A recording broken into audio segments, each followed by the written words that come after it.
જો તમે એકનું એક ગુવારનું શાક ખાઈને કંટાળી ગયા હોય તો આજે હું તમારા માટે એક નવીન રેસીપી લઈ આવીશું. તો ચાલો બનાવીશું આજે અલગ જ રીતે ગુવારનું શાક.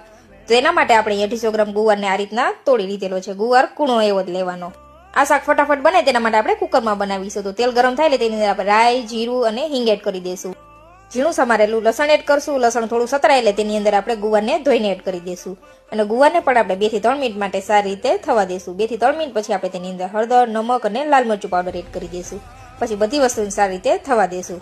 થોડું ગુવાર પાકે એટલે તેની અંદર આપણે 2 ટમેટાની પ્યોરી એડ કરી દઈશું. પ્યોરી એડ કરવાથી આપણા શાકની અંદર ગ્રેવી થીક બને છે. અને 5 મિનિટ માટે તેને થવા દઈશું. અને 1 ચમચી ધાણા જીરું એડ કરી દઈશું.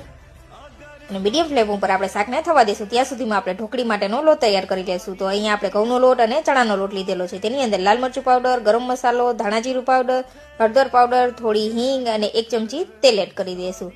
અને થોડા લીલા ધાણા એડ કરશું અને સ્વાદ અનુસાર નમક એડ કરી દઈશું. હવે બધી વસ્તુ સારી રીતે મિક્સ કરીને પાણી ઉમેરતા જઈને આનો થોડો કઠણ લોટ બાંધી લેશું.